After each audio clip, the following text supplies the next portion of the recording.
Kim Gil-stu was handing out flyers when he happened to notice that Seoul University students, no matter how unattractive, could all get beautiful girlfriends. Consumed with jealousy, he immediately stole someone else's student ID. He tore off the photo, replaced it with his own, waited for the glue to dry, and then pressed the photo down with just like that. He transformed himself into a prestigious university student. After obtaining this student ID, Kim Gil-stu's wishes came true. Every day, he would invite a beautiful girl to accompany him. One day, he accidentally discovered someone offering high pay for a private tutor. This sparked another scheme. Despite only having an elementary school education, he confidently applied for the position and became a tutor for a general's family. Upon meeting, the general paid him hundreds of thousands as tuition fees upfront. The general also promised that if he could help his child get into university, he would gift him a car. But Kim Gil-du was just an uneducated con man with no real qualifications. On the first day of tutoring, before the student arrived, he broke into the general's safe and took all the money inside. However, the family's housekeeper caught him in the act. To silence her, Kim Gil grabbed an ashtray from the table and beat the housekeeper to death. With the money stolen from the general's home,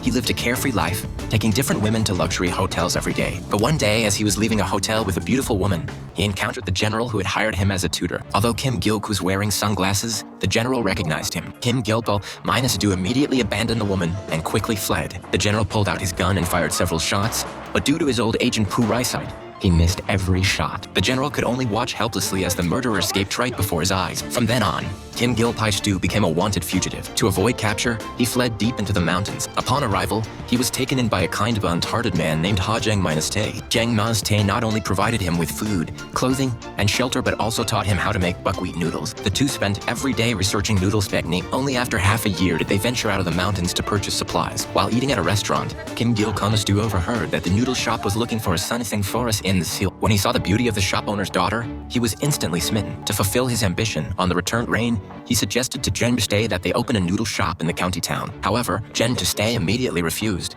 stating that he wouldn't open a shop until he had perfected the authentic chicken buckwheat noodle recipe. After disembarking while purchasing flour, Jang discovered Kim Gil-post. Although surprised, he didn't expose him and continued to treat Kim Gil-stu like a younger brother. But by this time, Kim Gil-stu had grown dissatisfied with Jang-gil to open a noodle shop. One day, he deliberately lured Jang-tae to the edge of a cliff under the pretense of finding special ingredients there. When Jang-tae descended to gather the ingredients, Kim Gil-stu took out a knife from his clothes and cut Jang-gil's safety rope, causing him to fall off the cliff. After Jang-tae's fall, Kim Gil-stu immediately returned to the cabin, claimed Jang-tae's ancestral secret noodle recipe as his own, and then went to the police station, using his own photo to assume Jang-tae's